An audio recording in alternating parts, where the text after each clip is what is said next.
Welcome to the Conscious Radio Network's YouTube channel.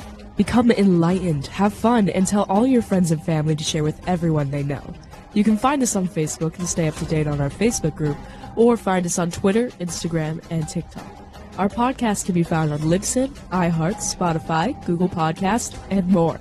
Most of all, remember to go to our official website at consciousradionetwork.com for podcasts, posts, future shows, and scheduling.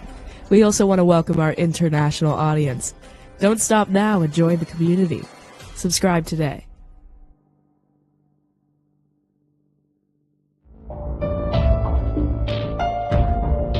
This is the Conscious Radio Network.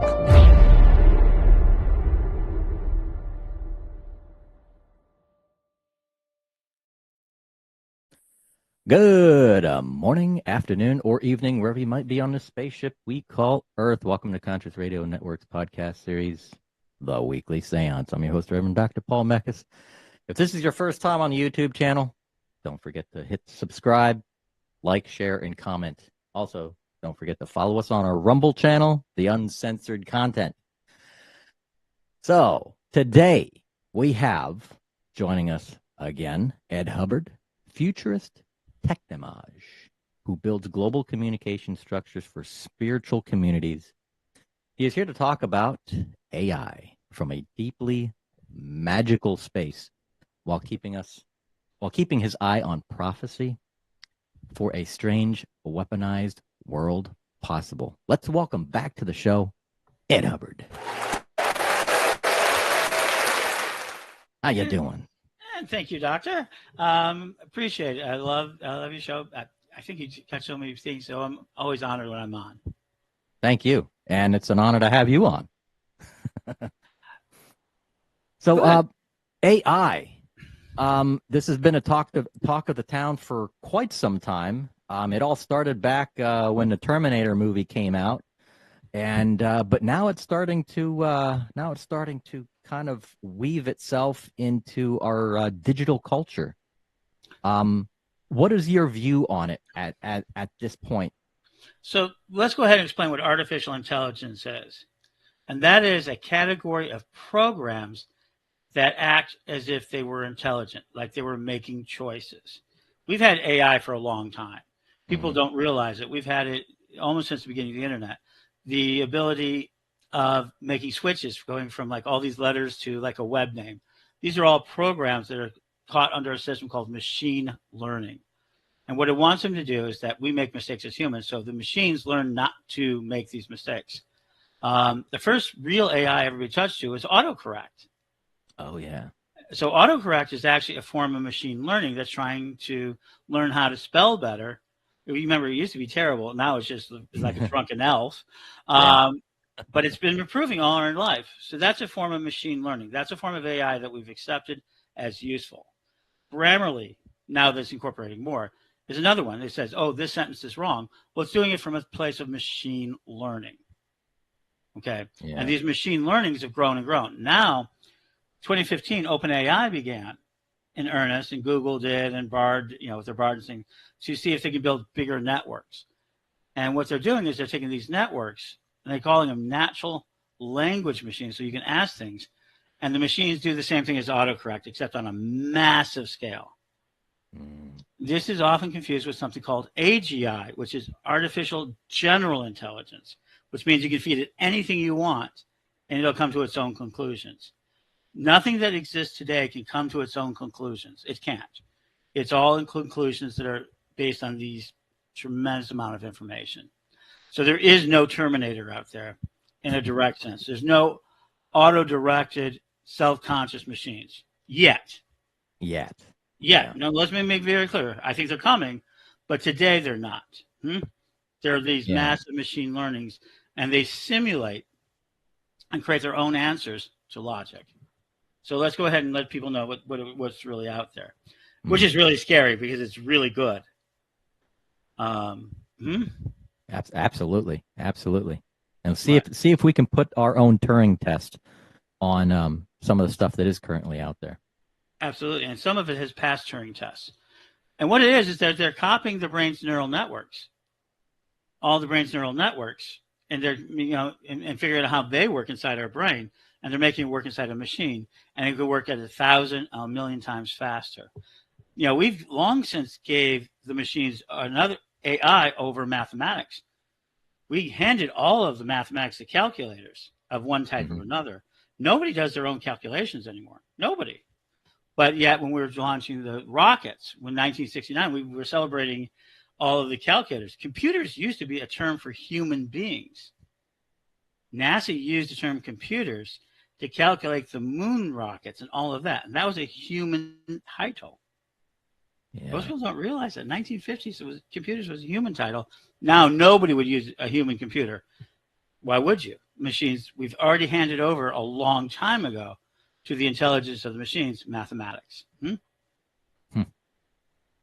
Right? Yeah. And 12 years ago, we handed over another set of memory techniques to the machines, and that's telephone numbers.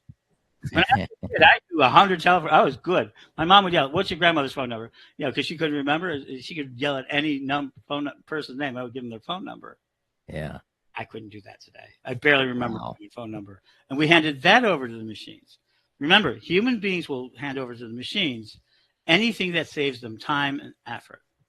Yeah. But at the same time, it's kind of, wouldn't you think it's making us weaker? It's lowering our brain power or giving us room to expand our mind somewhere else? Yes. The answer is yes. Yes to both of them. Both. And/or question. So the only way we're going to survive this is anything that's a repetitive task is gone. Truck driving, car driving, making a sandwich could be that, unless you want to make it very artistic. All that's going to remain left to us, this is the good and the bad of AI, is the ability to be imaginative, the ability to ask questions, and the ability to be creative, curious.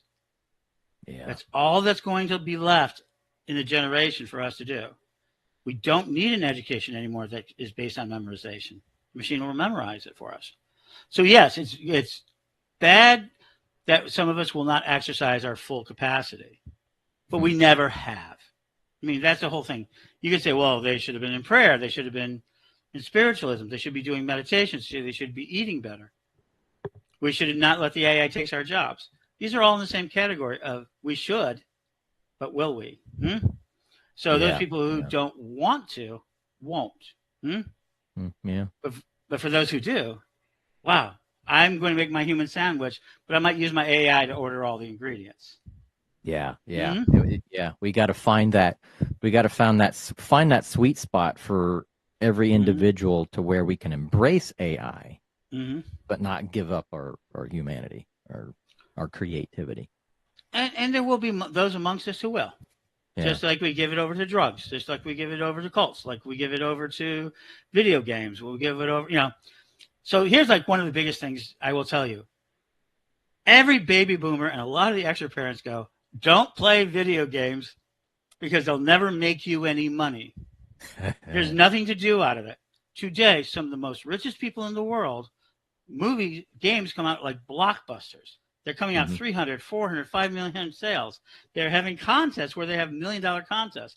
There's a Twitch channel where people are making tens of thousands of dollars a month, as well as a few hundred. Yeah. I mean, let's not count. You hear about the big stuff, but the AI systems, all these systems are also giving people a few $100s for playing their passions, right? It's not all about the winners. It's about the small wins, too. Most of the people on Twitch only make less than $100 to $200 a month. You hear about the thousands. But isn't that make a change, right? We have Etsy. We have all of these systems in place which are automated to allow us to make an income. And we don't think about that anymore. We make it easier and easier. And so now it's speeding up. And when it speeds up, I remember them suing Microsoft over browsers. They can't have a monopoly of browsers. They're going to take over the internet. It was just a little more than 12 years ago that they were mad about that. Yeah. So there's always been this war against that technology. But this one's different. What happened in November, let's date it. November of 2022, OpenAI brought out Chat 3.1 and made it public. And the public loved it. They got their first 1 million people in 5 days, the fastest $1 million acceptance of ever.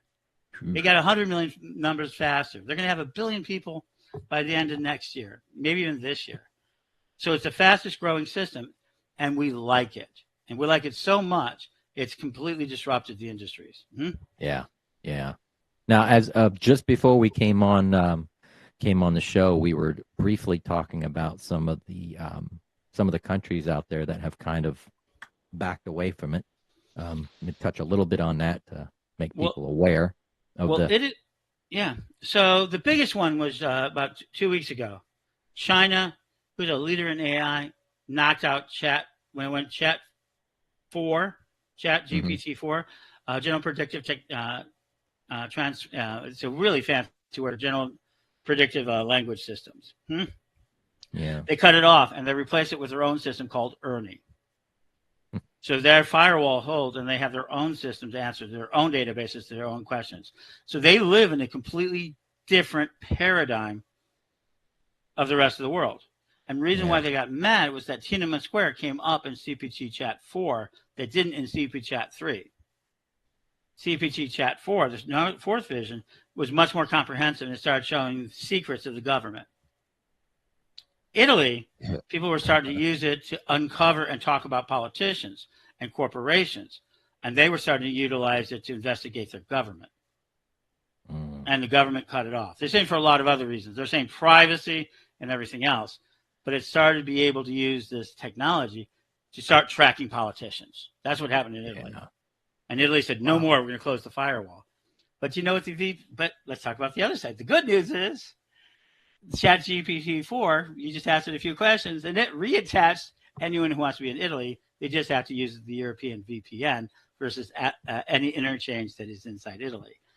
So literally, artificial intelligence told them how to bypass Italy and China. Okay? So that's the other side of it. So the government may have banned it. They may have banned it from the government servers, which are the big things, but they weren't able to ban it completely because people then could use VPNs, virtual networks, and there's all sorts of ways to go around it. But Italy, and you'll see more and more trying in the United States. Elon Musk trying to talk about. They're all trying to talk about stopping research. Anyone who stops research at this point is dead in the water. They're going to be dangerously left behind. And China won't abide by it. Japan, which is way above us. Actually, the United States is way behind the curve on this. Seems like we always are. Not always, but lately when it comes to technology, it's like we just sit by the wavelines and go, okay, we look for the lowest bidder, you know. Actually, here's where the secret of the United States is. Most of the stuff is invented inside the United States. It's so difficult and expensive to bring a product to market here in the United States. They take it and drop it overseas first, where there's less restrictions, less thing. And then once the Americans see, oh, we're being left behind, they demand it. That's why Facebook check marks, which is a really important verification in AI. It's how they're strengthening you for the metaverse. It's how you strengthen your AI so nobody can imitate you. It'll be able to, the idea of a Twitter verification, Facebook verification, metaverse verification. The idea of verification is coming in. And if you want to be secret on the internet, great, be secret. But if you're going to be active in it, you got to look at these verification systems because they're security in these systems. You may not like paying money for it, but it's like insurance. It's like a membership. It's like anything else. But they will then protect your identity. That's your digital aura, which is going to be really important. Protecting your digital aura is going to be super important. What's a digital aura? Everything that you leave in the internet, every password, every utterance, everything is your digital aura. And these new AI, persona AI, which is selling to companies how to make an artificial you for their marketing purposes. And they're gathering everything across the internet to gather a facsimile of you so they can market you. So they can be very, very targeted. And I'm already seeing, I'm seeing footprints and breadcrumbs of that already. I mean, anytime you go on social media, you see ads and just postings of all kinds of stuff. It's like, whoa, it's reading my mind. Isn't that? And at one level, that makes advertising better. You're not seeing junk. You're not seeing the red, that. You're not seeing billboards that have nothing to do with you. Now you're seeing things that you really need that makes your life better. The bad news is they're predicting what your behavior is and maybe even feeding into your things. Like, oh, I'm thinking about oil painting. And all of a sudden you see when you're at that desperate moment when that dopamines and the cortisones go, I should oil paint. That's what I should do. All of a sudden, right then and there, the ad comes in, buy these 32 oil paints, buy this canvas. And before you know it, that dopamine, that adrenaline, that cortisol starting a new project, it spent $300 to ads that predicted that you would do it. You have it come home, you sit in, you go in your garage, you paint one painting, you paint two paintings, you go, this is not what I want to do. You put that $300 ad and you find a new hobby. It then will actually be able, some of these algorithms will predict that you will put that hobby away. It says, oh, you're really doing the wrong thing. You shouldn't do oils. You should do watercolors. And that's planting the idea that you were right in the first place, but it had the wrong medium. When in truth, you can say, I hate painting. This is ridiculous. But no, they go, oh, watercolors. And you go, well, yeah, it's not because I have bad talent. It's because I'm using the wrong medium. And then they'll go to the charcoals. And then, oh, you really are good, but you now need to take a class. Yeah. See this funnel? That's what the AI is going to do to your advertising. Then you see a class. Oh, how do you do a painting? They've sold you charcoal. They've sold you that. Amazon knows it. Goes Amazon Education, which is actually being built. And they go, here's a free class for you on these 3 subjects. And they introduce a new product. 1. Oh, wow, yeah, I love these classes. I get a new product. Oh, this super duper pencil that'll make my markings really tight. Yeah. Then you can say to the AI your pictures and say, can I offer some suggestions? And then they make them better. They kind of fill them out. So now you have the original painting. Now you have your presentation to the world. Is that your creation? Absolutely. Was it AI assisted? Absolutely. But does that not make it still your own piece? And that's the quandary artists are going to have. What's theirs? What's the machine's? But then the AI will go, oh, do you want to sell it? Let's take it to the next step. Do you want to sell it? Well, why don't we put you on Etsy or PIM or Bonanza or all of them? And let's make posters of it. You don't have to do anything. I'll put it into Printify, and then anyone can order the posters of your painting. Now you're monetizing. Yeah. This is all AI. This is not tomorrow. This is now. This is all today. Yeah. Right. Now, let's look at the spiritual aspect of this. How is AI going to help us in that area of our existence, of the human condition? I can give you a lot of language that sounds ridiculous to me. But what it really is, what is cyberspace? It's silicone crystals and other energetic forms in which have energy pass through that opens up a space that's purely imaginative. It only exists through our crystal ball, AI, the computer. And in that space, when we project our mentality into that space, that imaginary space, which has nothing, we have to do what? Speak. In the beginning, there was the word. Code. So now we're wizards creating code for an imaginary world, which we can only see through our screens, and now it's going to be incorporated deeper into our world. We started out just seeing it on our beepers, our little LDD screens. Now, today, we see us talking a live communication across an invisible space activated by crystals and electricity. This is intelligent electricity. And now we're having a nearly telepathic communication with full visuals, audios, and everything in a world that doesn't exist, a dimension that's inside electricity, that's not actually physical. It's very identical to astral. Everything we talked about ether, everything we talked about astral exists in cyberspace. So we use code to talk it. Wizards do a better job of it. They teach us, create apps, spells for us to use it. We utilize different systems. And now magic is the projection of what's in our imagination to the external world. So now we can use our imagination to create visual worlds that we can share in cyberspace, i.e. the astral realm, very equivalent to an astral realm that everybody can enter into. This is the same. Remember, we used to do meditation. Now we have biofeedback machines that can improve meditation. Acupuncture, when I was a child, was a quack medicine by Chinese. Today, it's highly prescribed by, and insurance companies cover it as a therapy, a real therapy. Yeah. We talked about herbal medicine only 40 years ago as being quack medicine. Today, we're talking about what herbs in a serious way deal with it for our medications. Cyberspace is that magical space where you can create objects. How much of an object can you create? You can imagine a ring. Just a ring. Imagine it. And then you draw it. You go to AI or go to CAD, draw it a little bit more, draw it more. Now I can either send it away to a company that has 3D machines, or I can buy a 3D machine, put it in my house, and I can make the ring of my imagination. And nobody else interfered with the process. I didn't have to buy, I may have bought the parts in my 3D machine, but I didn't have to build a mold. I didn't have to do anything. I can take a ring, imagine it today, and have it by tonight, or tomorrow if I go to a really fancy goldsmith 3D machine that I know in Chicago, they're out there, and I could have a ring, a candelabra, a chair, a painting, printing. Or let's talk about this. I could turn this recording that we're doing right now into a booklet within 48 hours. I hand it to an AE transcriber. I put it through a Grammarly processor, put it on Kindle. 24-hour approval later, I have a booklet called Weekly Science with Dr. Paul Mekas and with his guest at Hubbard. Here is the transcript. Yeah.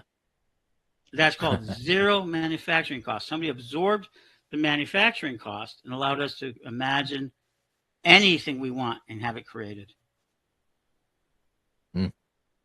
Man, the imagination is definitely the limit. Wow. That's what we have to remember in AI. It's our imagination. They can only make iterations of human beings. That's why all our stories end up with them either attacking us because they get jealous of us, or they coddle us. You know, in a lot of stories, they coddle us as the source of that thing. Something unique about it. Or they eventually build human brains and they take over it. But it is that quantity of imagination and curiosity. So ChatGPT will not ask itself questions. It doesn't need to. It has all the information. It doesn't even know how to ask a question. Yeah. You have to give it a purpose. Now, that purpose can be good or bad. Yeah. And I used it. I used ChatGPT for the first time last week. I was like, well, let me try it. And I just gave it a title, or not a title, but I was like, what was it? Write me an opening to a podcast show titled such and such. And within 10 seconds, not even that, I think it was like 7-8 seconds, done. It's like, whoa. Now, granted, the information that was in it was based off of information it already had. It wasn't very specific to my show and what I was going to cover. But who cares? It's like it at least gave me a foundation, and then I can go in there and kind of tweak it a little bit, and then it's done. So and that makes sense. And and then you can do it. And now let me take it. So you take that ChatGPT and put in something like Jasper AI, and they will rewrite it even better. Wow. Jasper AI. Jasper AI. Oh, I can go down a rabbit hole. Dolly E does text to that. Everything you can imagine. There's like 13 of them. I'm actually doing a workshop in June in Kansas City and online, of course. Yeah. Okay, I want to do something really quick. Yeah. Now, let me bring up your website. It's a long one, but I'll bring up the. What's that? If anybody wants to. It's pagan.world. No. It's just pagan.world. Pagan.world. All right. Yeah. Turn that off. It's just pagan.world, and I'm on there. It's my site. So if anybody wants to go to a site and you see this, that's the home. You've landed there. And this is going to become much more an AI-based site. We're working on it. Oh, wow. That's my social page, all the different pieces I've got. Wow. I always look back on it. I even have manuals on the Common Book, the Witch Wars Defense Manual. Yeah. I have a lot of fun with that. And that's going to become much more AI-based, too. I'm working on it. I'm on a lot of lists for it. Something called Magic AI, which will allow us to build apps quickly. So we're going to see a big change of it. So the two things to worry about most. So where's the bad of this, right? I've talked a lot of good. But you're going to have to really start looking at protecting your ID 10 times what it is today. Because now there's deepfakes. There's actually a side called Whispered AI. They can take a piece of your voice and then have you do broadcasts for them. Ooh. And they do it for big stars. They've done it for a number of people. Somebody created a brand new Eminem song that Eminem never sung.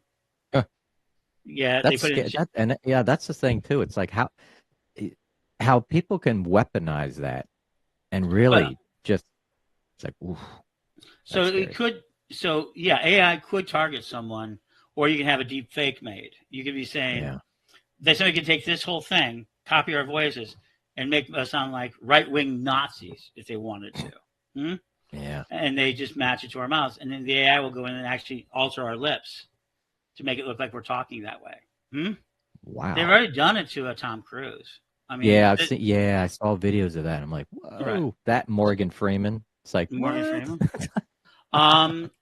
One of my marketing friends, Billy Jean, who's got a great piece about, it's an hour and 41-minute class he goes about the 13 power tools. And he's already making ads with his name, with him, that he has nothing to do with. He's now given his company the ability to make speeches for him. Yeah. Wow. That's interesting, but it is. And so this radio show could eventually be created by us just saying, oh, let's text, you ask me questions, I answer them. And then we don't do this at all. The text machine does. Yeah. Huh? All it is just a text conversation back and forth, and then suddenly it's a video show, a video podcast. Right. Wow. So that's what's the biggest thing people have to understand. There's this concept that Alvin Dr. Toffler with Future Shock warned us about this time. He did it with Power Shift and Third Wave. What we're losing. What is Uber? I mean, I tell this all the time. What is Uber? What is really Uber? Everybody thinks of it as taxi service. It's not. Yeah. It's a time-saving service against the old model of taxis, when you didn't know when your taxi was going to show up. You didn't know if it was going to show up at all. It was going to take 30 to 50 minutes. That sort of calling in and saying, hey, where's my taxi? All of that is eliminated by Uber. So it may be a taxi service, but what did it really do? Saved you massive amount of time and massive number of worry if you're going to miss your plane to the airport. Yeah. That we're going to get rid of that. So it's a time-saving machine. That's why it became so popular. Not that it was a better taxi service, that it took away the pain point of time and knowing when your vehicle is going to arrive and knowing you get there on time. Yeah. And it gave you a lot of control, too, because you could see where the driver was at all times, before and after. Took away all your worry. Huh? Yeah. Right? Took away all your worry. Took away about, did I have enough cash on hand to pay the taxi driver? The uncertainty of what that taxi meter is going to say. Will this guy take fake routes? It took out all of the negatives you had about it, restored it with positive time control. Yeah. What's Zoom? Everybody thinks of Zoom as a meeting machine. It's not. It's a teleportation device that replaced and displaced most of the cost of travel. Yeah. Right? Especially during the COVID shutdown. Yep. Right. Absolutely. That's when it became it already existed 7 years before that. And some companies were using it, but they still had to have that fanciness of it. No, you get better results in person and all that. And they found out during COVID that was not true. So Zoom went from being a meeting gathering system to a travel replacement system, a teleport. Now people are holding meetings today that would have costed them tens of thousands of dollars for the approximately $20 a month and everybody's time. Yeah. So the airfare of $2,000, $10,000, $100,000 to have these big meetings went down to $20 a month per person. And Zoom is part of that AI-driven reality. Yeah. So what they think is real isn't what the real value is. So AI, everybody thinks is going to write your blogs. They're going to write your chats. They're going to write your things. But it's not what it's going to do. For me already, it's taken me in a completely different direction of writing my book on technomancy.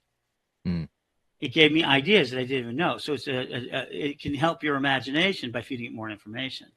Yeah. Yeah. So it's a curiosity and an imagination builder if you allow it to be, or it's not.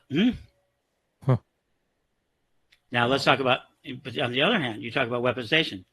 PIM Eyes, most dangerous site out there in my opinion. PIM Eyes, you pay a service fee for it, and I have.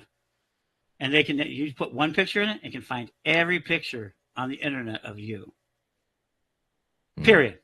It gathers every single one of your pictures and puts it into a database. Yeah. Wow. How would you like that in the hands of a stalker? Jeez. And it's called Pim Eyes? It exists right now. Whoa. And for a fee, they will help you track down every photograph. And not just yours, anybody's you put in there. Yeah. So it doesn't even have the safety. Do you have a right to investigate this person? So the warrant and the investigation powers of the police, of all of that, have now been bypassed. So any cop can go there and take it out. Yeah. Any law enforcement without a warrant can go in there. And so that's, Pim Eyes.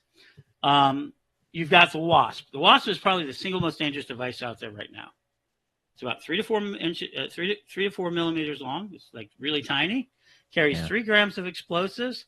Has facial recognition software in it, and can fly. Targeting is known, and it can fly an autonomous pattern or a human-assisted pattern. Whoa. And its job is to recognize your facial expression, your face. Once it identifies it, it will smash into your forehead and blow 3 grams of explosives, which will crush your skull. It exists. There's been tested. Wow. Okay, that's AI. You see? Okay, I'm not making that up. I mean, everything I've said here today, you can research and find out it's true. Who's like using that now? Like that was developed military? That was DARPA, United States. Okay. DARPA invested it. Who's using it? We don't know. But DARPA is also the guys who made autonomous, the original program for the internet. To survive a nuclear. Remember, the internet was invented to survive a nuclear war, not create the civilization over. Its whole point was to have communication after a nuclear war. It was called the ARPANET. And DARPA originally created, and Jimmy Carter was the first president, $4.35 to send the first email of a political campaign. Okay? Yeah, it cost him $4.35 to send one email. Today, it's given away because it's practically worthless. Yeah. And now utility. It's become an information gathering system. It's not only a utility. If you're not paying for it, you're the product. Yeah. Okay? If you're not paying for it, you're the product. And they're selling you, your eyeballs and your attention to somebody else. So that's both the good or the bad. I get great ads on Facebook. I get tremendously great ads. Some of them are very expensive. I get to find real information. I'm giving whole classes in AI. I'm giving it because I click on very high-level ads. So they know they're going to make money at me if they send me the right ad. So I got one for a satellite convention. I looked up how much it cost. It cost them $6.35 to give me that information. Do you think Facebook is pretty happy with me that I clicked in there? And now I'm on their mailing list and I'm finding out about satellites. Yeah. And is that a benefit to me? Absolutely. They're getting my information. They now know I'm interested in satellites. They get my information. Facebook gets a little bit of cash, and I get a whole lot of information about how satellites work. Now, as I feed that to my own personal AI, I'm building my own database of information that lets me think in my way to make me create products for my marketplace that might be unique. Yeah. So the good or the bad. Shoot. I'm going to need to consult you on some stuff then for this show. Sure. Oh, absolutely. Where we're going fast. So the last thing that makes ChatGPT, Jasper, Whisper, there's even one called Chorus AI, which is, to me, almost evil. It's a neurolinguistic programming system that for salesmen who do Zoom things, it does a personality test on your customers live and gives you cues of how to talk to them. Whoa. So like if you're an introvert, it talks about you in an introverted language once they figure that out. Yeah. And it will then tell you, make your pitch now. This is when you tell them to buy. So they're analyzing you, reading your body language, your text, your words, and telling salesman, this is what you need to say now. And then it tells the salesman, of course, AI exists right now, when to make the pitch. It has 30 to 40% increase over just a human being doing it by themselves. Wow. So, job replacements, all of those negatives happening, but also the positives. So the last thing I can say to anyone, what can you do about AI? Be imaginative, be curious, and learn it all. We're in the same age when the browsers gave away all the tech information, where WordPress gave away all their information. People don't remember WordPress before now. They charge buku bucks for their classes, gave away their classes. Yeah. People don't remember when WordPress was absolutely free. They would tell you everything to get you to use it. We're in the same place with AI. They're going to give you free trials. They're going to give you free classes. They're going to give you everything right now. And what is the fastest growing job? Prompt engineer. What's a prompt engineer? A psychologist who can talk to AI and tell them how to get the information you want. So your boss says, I want to know how many citizens in Turkey would like our product. Well, what product, sir? I don't know. Our, candy, our cow candy, our milky candy, whatever it is. How many people in Turkey can do it? You can ask it one way. How many people like candy in Turkey? You get this general answer. But how many people in Turkey like this candy statistically? And what compared to the sales of other candies can you get? You can create this whole scenario, and it will give you information to that scenario. That's the biggest job, one of the biggest jobs. It's now paying between $100,000 and $335,000 to people who can show they're effective. Yeah. And it's called a prompt engineer. Prompt engineer. Yeah. So while they get rid of some jobs, new jobs emerge. Oh, yeah. Yeah. Imagination, curiosity, psychic ability, the ability to be intuitive. This is the only thing that's going to survive in 5 years from this. Every other job, if it's got a repetitive aspect of it, will be replaced. Yeah. And fast. Man. Ed, as always, bud. Thank you. Come to the end of our show, and I tell you, man, I'd like to maybe do a series on stuff and whatnot, and kind of work as we move closer into the future. Tomorrow's the future. I mean, there's new things coming out tomorrow. The stuff from yesterday is already obsolete. And I feel that. Yep. I would love to. I think I love the Weekly Science. I think you really do a good job of it. And I think as the future goes on, I think all the future AIs will watch you when they think about how to do their own Weekly Seances. Yeah, right? Oh, man. That's when I got to change up the story and change this up and change it. I'm always redoing stuff. All my media, it's like, I'm bored. I got to change it. So. And that's the right thing to do. This is just another. If you've got that attitude, let me tell you, if you have that attitude, then AI is no threat to you. In fact, it's the next great tool. Yeah. As long as you're willing to be flexible and willing to make the changes with it, it'll make your life way easier. Absolutely. Heck yeah. Well, Ed, a pleasure always. Namaste, my friend. Blessings. Blessed be. And you have yourself a wonderful rest of the day. Absolutely. And you're welcome back anytime. And other than that, I do appreciate it, my friend. And for all the listeners and viewers out there, thank you for tuning in to the Weekly Seance. And until next time, I will see you all next week.